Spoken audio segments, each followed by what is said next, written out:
प्यारे बच्चों नमस्कार। आज की ऑनलाइन क्लास में आपका स्वागत है। प्यारे बच्चों, आज हम क्लास 8th मैथ वर्कबुक के अंदर अध्याय 11 क्षेत्रमिति की एक्सरसाइज हल करने वाले हैं। तो जो बच्चे चैनल पर नए हैं या जिन बच्चों ने अभी तक चैनल को सब्सक्राइब नहीं किया, सब्सक्राइब कर लें, लाइक कर दें, अपने साथियों को शेयर कर दें। तो शुरू करते हैं आज की क्लास। आज की क्लास में आप सभी अपनी स्क्रीन पर देख सकते हैं, वैभव और सौरभ ने एक शहर में पास पास दो प्लॉट लिए जिनके माप चित्र में दिए गए हैं। लोगों के अतिक्रमण से बचने के लिए वैभव ने उस प्लाट पर मकान बना लिया एवं सौरभ ने उसके चारों ओर दीवार बना ली। तो वैभव जो है वो तो इस प्लाट के अंदर क्या करता है, मकान बनाता है, और सौरभ जो है वो इसके अंदर क्या करता है, चार दीवारी बनाता है। तो इसको तो किसकी ज़रूरत पड़ेगी, मकान बनाने के लिए क्षेत्रफल की ज़रूरत पड़ेगी और इसको परिमाप की ज़रूरत पड़ेगी। ठीक है, दोनों का प्लॉट है वो समान है। तो निम्न प्रश्नों के उत्तर सत्य असत्य में दो। वैभव ने प्लाट के परिमाप का उपयोग किया, तो मैंने ऊपर आपको बताया नहीं, क्षेत्रफल का उपयोग किया तो असत्य है। मकान बनाने के लिए प्लॉट के क्षेत्रफल का उपयोग हुआ, ये सत्य है। हाँ, सौरभ ने प्लॉट के क्षेत्रफल का उपयोग किया तो गलत है, उसने परिमाप का किया था, नहीं किया, असत्य। दीवार बनाने को परिमाप कहते हैं, हाँ ये सत्य है। इसके बाद में है प्रश्न नंबर 2। नीचे एक बगीचे का चित्र दिया गया है। बगीचे के चारों ओर चलने का पथ बना हुआ है, इससे भूरे रंग से भरो। तो बगीचे के अंदर भी रास्ता बनाया गया, इसे लाल रंग से भरो, बगीचे को हरे रंग से भरो। तो प्यारे बच्चों, आपको क्या करना है, जो बाहर वाला रास्ता है जहाँ पर मैं एरो बना रहा हूँ ये तो आपको भूरे रंग से भरना है। अंदर वाला ये रास्ता है ये आपको लाल रंग से भरना है, और ये जो चार अंदर बगीचे हैं इनको आपको हरे रंग से भरना है। तो मैंने यहाँ पर भरा हुआ है। आगे है, किसने ज़्यादा जगह घेरी है, बाहरी रास्ता, बगीचा, अंदर का रास्ता, दोनों ने। तो प्यारे बच्चों, बाहरी रास्ते का अगर हम क्षेत्रफल निकालें तो यहाँ इधर वाले का देखो 5, 7 एकम 7 हो जाएगा। यहाँ से इधर हम देखें, एक मिनट,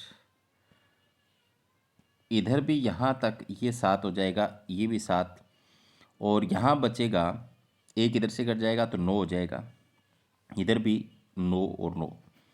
ठीक है, तो इस तरीके से हम निकालेंगे और बगीचे का निकालेंगे इन चारों का तो समान आता है। तो यहाँ पर मैंने लिखा हुआ था बगीचा व अंदर के रास्ता दोनों ने समान क्षेत्रफल घेरा है।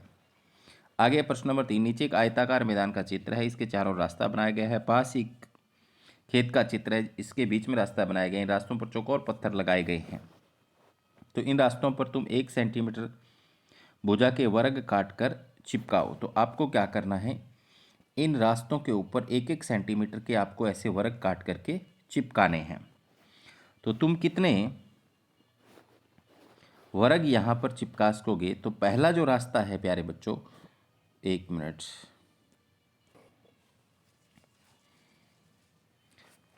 पहला जो चित्र दिखाई दे रहा है इसमें आप अगर इन रास्तों का क्षेत्रफल निकालोगे तो 14 आएगा। तो 14 वर्ग सेंटीमीटर आ गया, तो कितने वर्ग चिपकाएंगे हम, 14। इसी प्रकार से हम दूसरे का ज्ञात कर लेंगे। आगे है, इसके बाद दी गई फ्रेम का बाहरी माप 12 गुणा 14 सेंटीमीटर है, तो आंतरिक माप 8 गुणा 10 सेंटीमीटर। फ्रेम का क्षेत्रफल ज्ञात कीजिए। तो प्यारे बच्चों, फ्रेम का क्षेत्रफल ज्ञात करने के लिए क्या है, बाहरी क्षेत्रफल में से आंतरिक क्षेत्रफल घटाएंगे। तो बाहरी क्षेत्रफल क्या होगा, लंबाई गुणा चौड़ाई, तो 14 गुणा 12। घटा में आंतरिक क्षेत्रफल क्या होगा, आंतरिक क्षेत्रफल होगा अंदर वाली लंबाई और चौड़ाई की, ये गुणा है, यहाँ पर क्या है, गुणा कर लेना इसको। तो 168 माइनस 80, तो क्या हो जाएगा, 88 वर्ग सेंटीमीटर। इसके बाद में है, एक रजाई के चारों ओर 5 सेंटीमीटर चौड़ा बॉर्डर लगा हुआ है। यदि 4 रुपये प्रति वर्ग मीटर की दर से बॉर्डर लगाया गया तो बॉर्डर के लिए कितने रुपए दिए होंगे। तो ये भी बिल्कुल आसान है प्यारे बच्चों। बॉर्डर का क्षेत्रफल होता है पूरी रजाई के क्षेत्रफल में से अंदर वाला बॉर्डर को छोड़कर जो क्षेत्रफल है वो घटा दो। तो यहाँ पर अंदर वाला 300 गुणा 200 हो जाएगा, बाहर वाला जो हो जाएगा वो तो हो जाएगा 300 गुणा 200। अंदर वाला, बाहर जो बॉर्डर छूटा हुआ है वो घट जाएगा दोनों तरफ से, तो 290 गुणा 190 होगी लंबाई चौड़ाई। तो यहाँ पर घटाने पर कितना आ गया, 4900 वर्ग सेंटीमीटर। और खर्च क्या है, 1 वर्ग सेंटीमीटर पर 4 है, तो गुणा कर दिया, 19,600 रुपये आ जाएगा। ठीक है, आगे है छठा, एक आयताकार पार्क के अंदर की तरफ छायांकित रास्ता चित्रानुसार बनाया गया है, इस रास्ते का क्षेत्रफल ज्ञात कीजिए। तो उसी तरीके से है, पहले छायांकित भाग सहित क्षेत्रफल निकालेंगे तो 12 गुणा 10 120 वर्ग मीटर हो गया। आंतरिक वर्ग का क्षेत्रफल 6/6 है तो 6 गुणा 6 36 वर्ग मीटर हो गया। तो छायांकित रास्ते का क्षेत्रफल बाहर वाले में से अंदर वाला घटा दो, 84 वर्ग मीटर बच जाएगा। आगे है, एक आयताकार खेत में चित्रानुसार 2 रास्ते बनाए गए हैं। रास्तों का कुल क्षेत्रफल महेश, उमा, वैशाली व हेमराज ने 4 अलग अलग तरीकों से निकाला। ये तरीके नीचे दिए गए, इनमें से गलत तरीकों को पहचानो और यह भी बताओ कि वे गलत क्यों हैं। तो यहाँ पर आप देखो ये रास्ते बने हुए हैं। महेश द्वारा किया गया हल, लंबाई के समांतर रास्ते का क्षेत्रफल निकाला उसने 100 गुणा 2, 100 गुणा 2, तो यहाँ 200 वर्ग मीटर, ठीक है, पहले का सही निकाला है। चौड़ाई के समांतर रास्ते का क्षेत्रफल 80 गुणा 2, 160 वर्ग मीटर, ठीक है। दोनों रास्तों का कुल क्षेत्रफल 360, इन दोनों को इसने जोड़ दिया है। लेकिन गलती क्या की है प्यारे बच्चों, देखो यहाँ पर अगर इधर से क्षेत्रफल निकालते हैं और इधर से निकालते हैं तो दोनों के बीच में आपने देखा ये जगह 2 बार जुड़ गई, तो गलती कर दी ना, एक बार वाली उसमें से घटानी पड़ेगी। इसके बाद में उमा, लंबाई के समांतर रास्ते का क्षेत्रफल 100 गुणा 2, ठीक है। चौड़ाई के समांतर 80 गुणा 2, ठीक है। बीच में उभयनिष्ठ चौकोर रास्ते का क्षेत्रफल देखो, यहाँ पर इसने घटाया 2 गुणा 2 4 वर्ग मीटर, तो 200 जमा 160 करके उसमें प्लस कर दिया इसने, यहाँ पर भाई क्या कर दिया, प्लस। तो यहाँ पर इसने भी गलती कर दी है, तो ये भी गलत हो गया। वैशाली द्वारा किया गया हल, खेत का क्षेत्रफल 100 गुणा 80 8000 वर्ग मीटर, 1 2 3 4 का क्षेत्रफल 100 - 2 80 - 2 98 गुणा 78 7666 वर्ग मीटर। दोनों रास्तों का कुल क्षेत्र 8000 माइनस में 7666 वर्ग मीटर। तो यहाँ पर भी इसने भी गलत कर दिया है, एक मिनट, गलत कर रखा है। देखो इसके बाद में है, देखो हेमराज ने खेत का क्षेत्रफल निकाला है 100 गुणा 80 8000 वर्ग मीटर, भाग फर्स्ट का क्षेत्रफल 50 - 2 40 - 2 48 गुणा 38 1824 वर्ग मीटर। तो 1 2 3 4 भाग का क्षेत्रफल 1824 गुणा 4 7296 वर्ग मीटर। दोनों रास्तों कुल क्षेत्रफल 8000 माइनस में 7296 704 वर्ग मीटर। तो यहाँ पर महेश ने दोनों रास्तों के मिलने से बने चौराहे को 2 बार जोड़ दिया जो कि गलत है, ठीक है, ये गलती की थी। उमा ने चौराहे का क्षेत्रफल 3 बार जोड़ दिया जो कि गलत है। वैशाली का हल सही है, वैशाली का हल सही है, जो वैशाली है इसने ये सही निकाला है, ठीक है। इसके बाद में हेमराज ने भी गलती कर रखी है, भाग 1 2 3 4 की लंबाई चौड़ाई का माप हेमराज ने गलत किया है, इसलिए उसका हल भी गलत है। तो एक्चुअल में कितना आएगा, 356 आएगा। तो हेमराज ने ये सही निकाला है।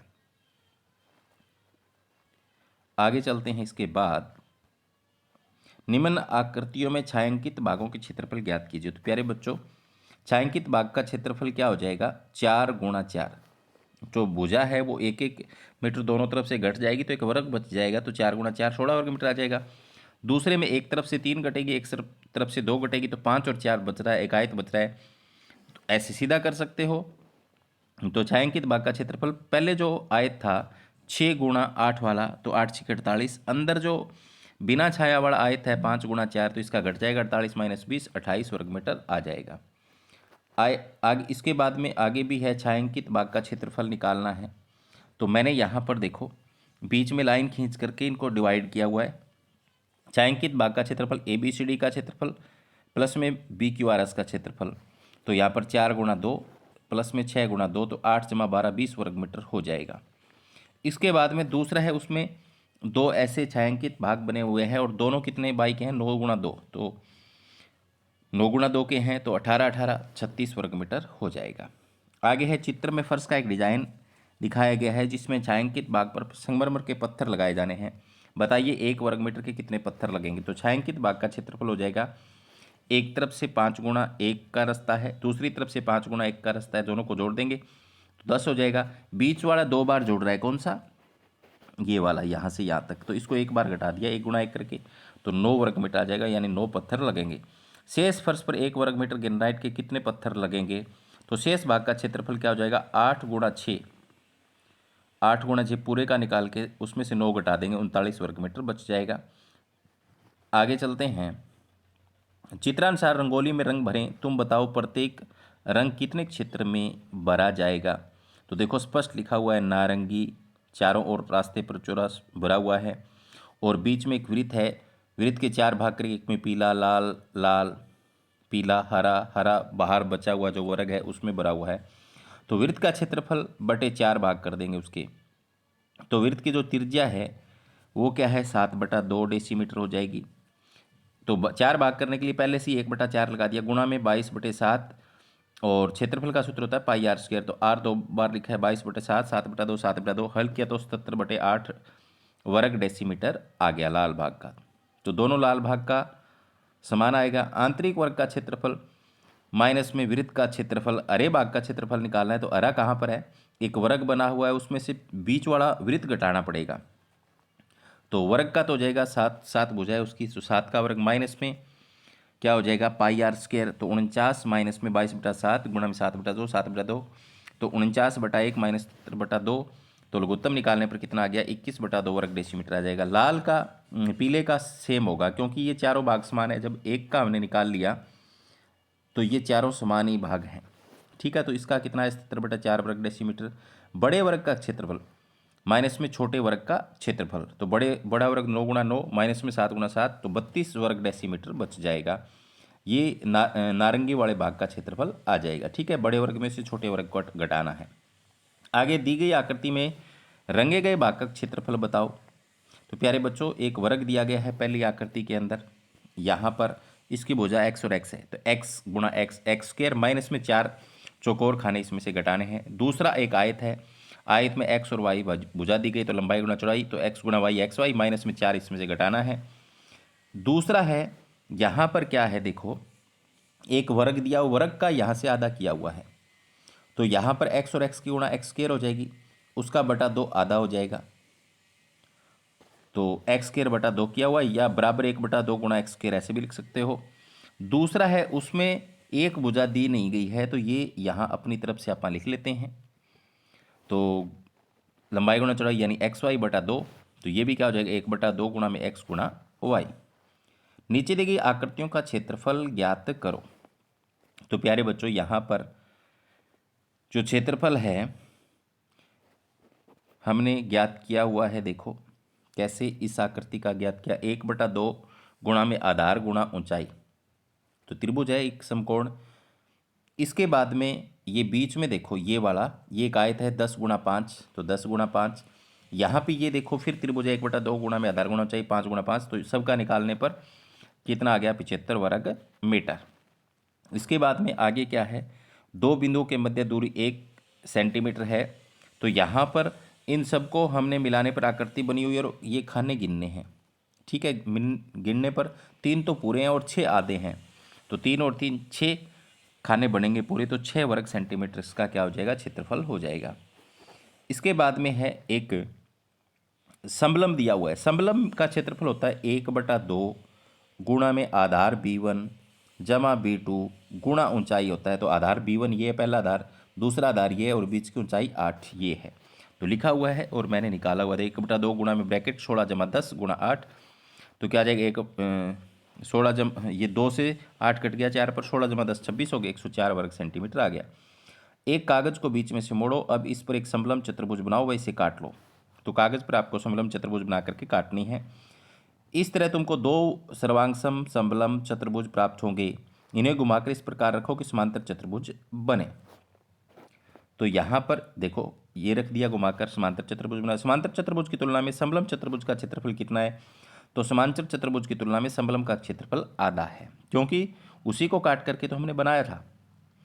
समलम चतुर्भुज के आधार व ऊंचाई समांतर चतुर्भुज के आधार व ऊंचाई की तुलना में क्या है, तो समलम जैसे हमने 8 ऊंचाई ली, आधार लिया, ऊंचाई 4 ली। समांतर चतुर्भुज आधार 12 लिया, तो 8 जमा 4 हो गया, ऊंचाई 4। समांतर चतुर्भुज का क्षेत्रफल तो होता है आधार गुणा संगत ऊंचाई, तो 12 गुणा 4 48 वर्ग सेंटीमीटर हो जाएगा। समलम के क्षेत्रफल का सूत्र होता है 1/2 गुणा में आधार b1 जमा b2 गुणा ऊंचाई। तो इसको ऐसे भी लिख सकते हैं 1/2 गुणा में समांतर भुजाओं का योग गुणा में ऊंचाई, तो दोनों ही सूत्र आप लिख सकते हो।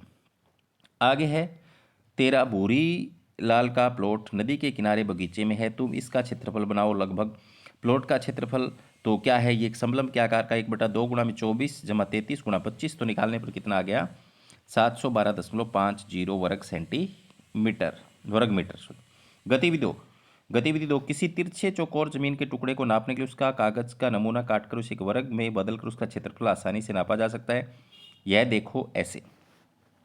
बेबलियोनाइन लोग जमीन नापने के लिए एक तरीका इस्तेमाल करते हैं, लेकिन वे लोग कुछ मुश्किल आकार की ज़मीन नापने के लिए क्या करते होंगे, जैसे कि यहाँ कुछ उदाहरण दिए गए हैं। इसके बारे में तुम सोच कर बताओ कि इन्हें किस तरह से काटने पर इनके भी वर्ग या आयत बनाए जा सकते हैं। तो अपने साथियों के साथ चर्चा करो। इन आकृतियों में यदि हम कोनों की संख्या बढ़ाते जाएं तो क्या होगा।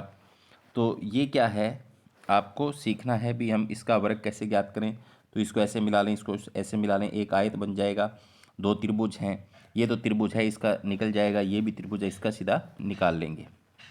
आगे है प्रश्न नंबर 14। अब नीचे दी गई आकृतियों के क्षेत्रफल अनुमान से बताओ। दिए गए ग्रिड पेपर में प्रत्येक वर्ग 1 गुणा 1 का है। तो प्यारे बच्चों, पहली जो आकृति है उसका क्षेत्रफल देखो कितना होगा, 1 2 3 4 5 6, और 2 आधे हैं ये, और ये 2 हैं आधे, तो 7 और 1 8 वर्ग इकाई हो जाएगा। आकृति 2 में देखो 1 2 3 4 5 6, लगभग 6 है, तो 6 वर्ग इकाई हो गया। आकृति 3 में भी 6 बनेंगे खाने, और आकृति 4 में भी 8 खाने बनेंगे पूरे। आगे है नीचे शेरसिंह का खेत दिया गया है, इसका क्षेत्रफल ज्ञात करो तथा यह भी बताओ कि यदि 1 वर्ग मीटर में जुताई का खर्च 10 रुपये तो शेरसिंह के खेत की जुताई के कितने रुपए देगा। तो प्यारे बच्चों, शेरसिंह के खेत में ये जो है ये एक त्रिभुज है, तो इसका क्षेत्रफल इतना आ गया, 1/2 गुणा में 10 गुणा ऊंचाई करके निकाला। तो इसके बाद में ये जो है एक आयत है, तो आयत का इतना आ गया। इसके बाद में बी एम पी ये एक त्रिभुज है इधर वाली, तो इसका निकाल लिया, यहाँ पर इतना आ गया। ये एक समलंब है, तो इसका भी निकाल लिया। सब का जोड़ने पर पूरे खेत का क्षेत्रफल कितना आ गया, 28,500, ये आ गया 2,85,075 वर्ग मीटर। तो खर्च कितना हो जाएगा, उसको 10 से गुणा कर देंगे तो इतने रुपए आ जाएगा। चित्र में एक सभागार का फर्श दिखाया गया है, इसका क्षेत्रफल ज्ञात कीजिए। तो प्यारे बच्चों, ये इस सभागार के अंदर जो फर्श है उसमें 2 समलंब बन रहे हैं, एक तो ऊपर बन रहा है और एक नीचे बन रहा है। तो दोनों के क्षेत्रफल मैंने अलग अलग निकाले हैं और टोटल यहाँ पर जोड़ दिए हैं सूत्र लगा करके, आकृति 1 और 2 लिख करके। आगे है चित्र में एक घनाभ दिया गया है, संबंधित सूचना भरो। तो प्यारे बच्चों, आपको इसकी लंबाई अगर देखनी है तो 1 2 3 4 5 6, और चौड़ाई देखनी है तो ये 3, ऊंचाई देखनी है तो ये। तो यहाँ पर मैंने भर दिया। फलकों की संख्या कितनी होगी इसमें। प्यारे बच्चों देखो, एक ये 2 3, एक इसके पीछे वाली 4, एक इसके पीछे वाली 5, एक इसके नीचे वाली 6। तो इस तरीके से फलक इसमें कितने होंगे, 6 फलक होंगे। तो यहाँ पर अगर इसका क्षेत्रफल निकालें तो 6 लंबाई और 2 ये, तो 6 दूनी 12। इसका निकालें 3 लंबाई और 2 ये, तो 3 दूनी 6। इसका निकालें तो 6 गुणा 3 18 खाने हैं, 18 हो जाएगा। ठीक है, नीचे का दिखाया हुआ ये घनाभ के सभी फलकों का कुल क्षेत्रफल 12 जमा 12 जमा 6 जमा 6 18 जमा 18, यानी 2 12 12 के फलक होंगे, 2 6 6 के होंगे और 2 18 18 के होंगे, 72 हो जाएगा। घनाभ में 1 सेंटीमीटर के कितने छोटे घन बताओ। तो 36 घन हैं इसमें। रोहित अपनी बहन टीना के जन्मदिन के लिए उपहार खरीदता है। इस उपहार को एक घनाकार डिब्बे में रखता है। वह इस डिब्बे को सुंदर बनाने के लिए इस पर सजावटी पेपर चिपकाना चाहता है। रोहित परेशान है, कोई कितना पेपर काटे और कैसे काटे। रोहित का दोस्त संजय उसे उपाय बताता है कि तुम डिब्बे को कागज़ पर रखकर एक वर्ग बनाओ। अब घन को बिना उठाए पलटते जाओ और वर्ग बनाते जाओ। घन को बिना उठाए इस प्रकार पलटना है कि उसकी प्रत्येक सतह फलक का एक वर्ग बन जाए। अब इस आकृति को काट कर तुम डिब्बे पर आसानी से चिपका सकते हो और यह भी पता कर सकते हो कितना कागज़ लगेगा। रोहित संजय द्वारा बताए गए तरीके से डिब्बे को कागज़ पर लपेटते वर्ग बनाता जाता है, जिससे दी गई आकृति प्राप्त हुई। तो ये जो पहली आकृति है यहाँ पर जो बनाई हुई ये आकृति, क्या संजय द्वारा बताए गए तरीके से अन्य कोई आकृति भी प्राप्त की जा सकती है। यदि हाँ तो नीचे बनाओ। तो मैंने जो आकृति बनाई आप इस तरीके से भी काट सकते हो। आगे है बताओ कि डिब्बे पर चिपकाने के लिए कितना कागज़ लगेगा। तो एक तरफ चिपकाने के लिए 6 गुणा 6 36 वर्ग सेंटीमीटर लगा। तो 6 फलक हैं, उसके 6 पर 36 को 6 से गुणा कर दो, 216 वर्ग सेंटीमीटर लगेगा। घनाकार लकड़ी की गिट्टी घनाकार ईंट पर संदूक का पृष्ठीय क्षेत्रफल निकालो जिनके माप सेंटीमीटर में अंकित किए गए हैं। तो लकड़ी की गिट्टी घनाकार है, तो घन का जो क्षेत्रफल निकालना है, पृष्ठीय क्षेत्रफल का फॉर्मूला होता है 6L/2। तो यहाँ पर 6 गुणा भुजा की 2 मतलब 6 गुणा 8 384 आ गया। यहाँ पर ये घनाभ है, तो घनाभ की होती है 2 ब्रैकेट L गुणा B मतलब लंबाई गुणा चौड़ाई प्लस में B गुणा H मतलब चौड़ाई गुणा ऊंचाई प्लस में H गुणा L ऊंचाई गुणा लंबाई। तो ये हमने भर करके यहाँ पर निकाल लिया, 174 आ गया। इसी तरीके से आगे वाले का निकाला है, तो क्षेत्रफल लगा के निकाल लिए हैं। और यहाँ पर इनके भरने थे, मैंने वहाँ निकाल के दिखा दिया है, लकड़ी का, ईंट का, संदूक का। ठीक है, तो यहाँ आप यहाँ भी कर सकते हो उनको। आगे है प्रश्न नंबर 19। एक बंद संदूक की बाहरी सतहों का कुल क्षेत्रफल A है, इसका क्षेत्रफल क्या होगा? तो प्रत्येक कोर दोगुना कर दिया जाए तो क्षेत्रफल 4 गुना हो जाएगा।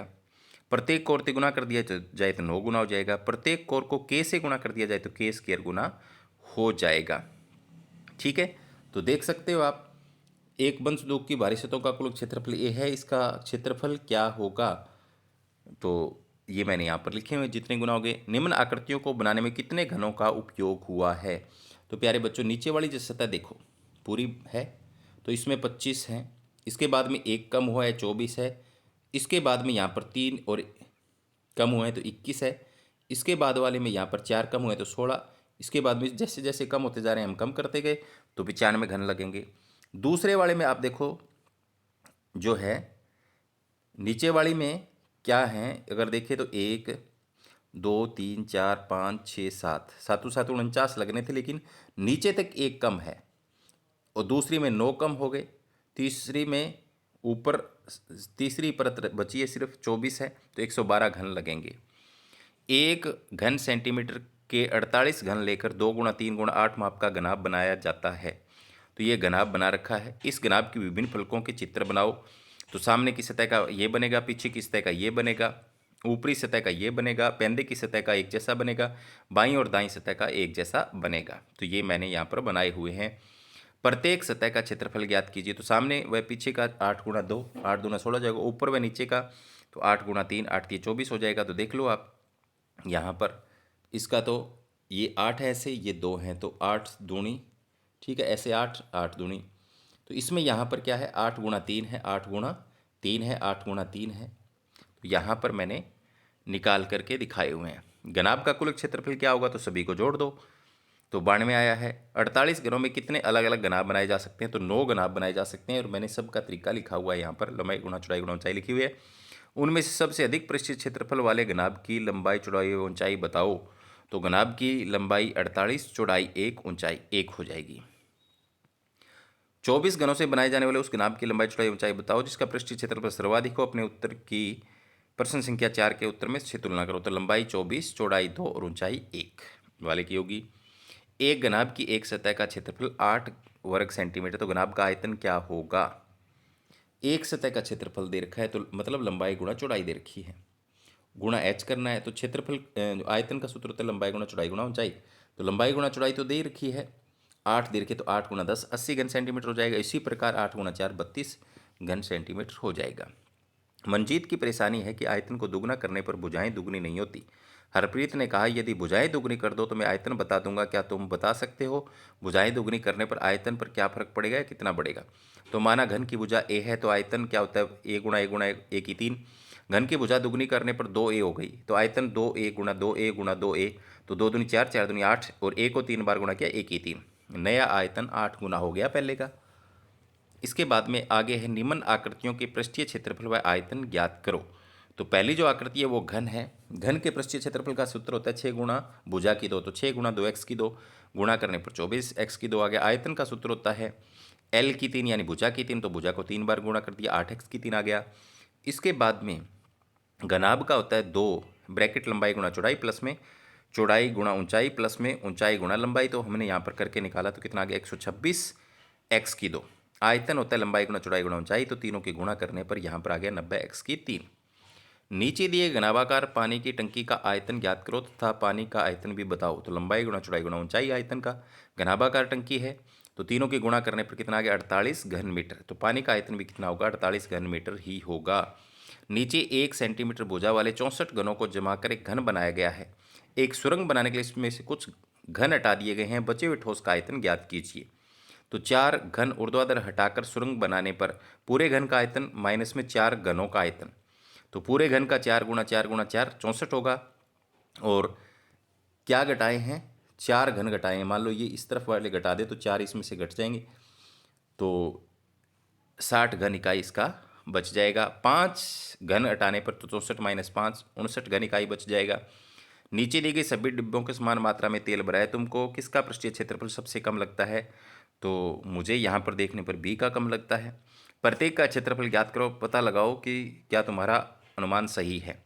तो पहले का ज्ञात किया तो कितना आया 252, दूसरे का ज्ञात किया 216 और तीसरे का ज्ञात किया 228। तो देखो अनुमान हमारा सही था। नीचे दिए गए चौकोर बॉक्सों में किस किस बॉक्स का आयतन समान है?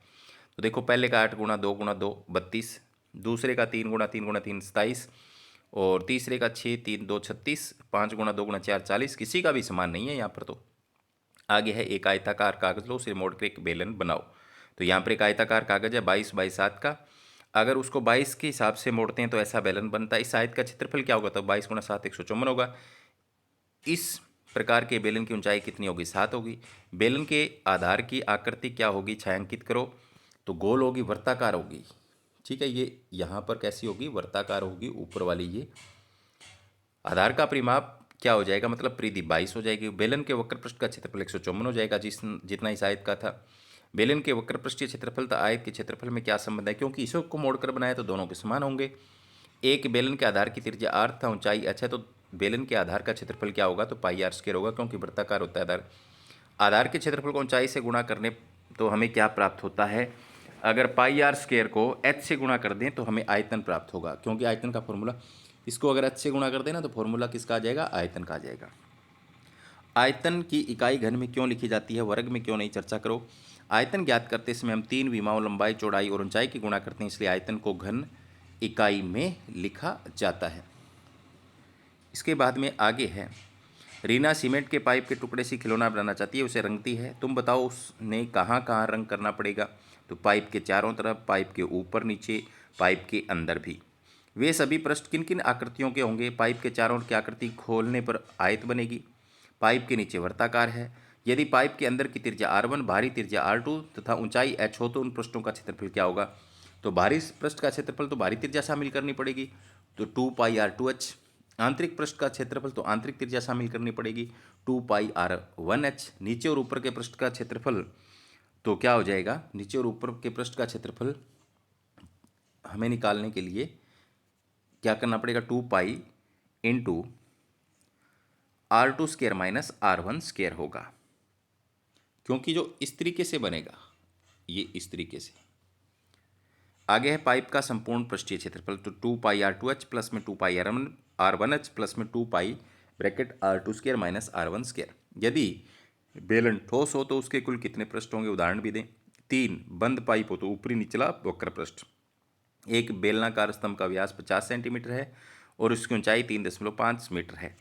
इस स्तंभ के वक्र पृष्ठ पर 12.5 रुपये प्रति वर्ग मीटर के पेंट कराने का खर्च आपको निकालना है। तो r 50/2 यानी 25 सेंटीमीटर हो जाएगी, और मीटर बनाएंगे तो 25/100 1/4 मीटर।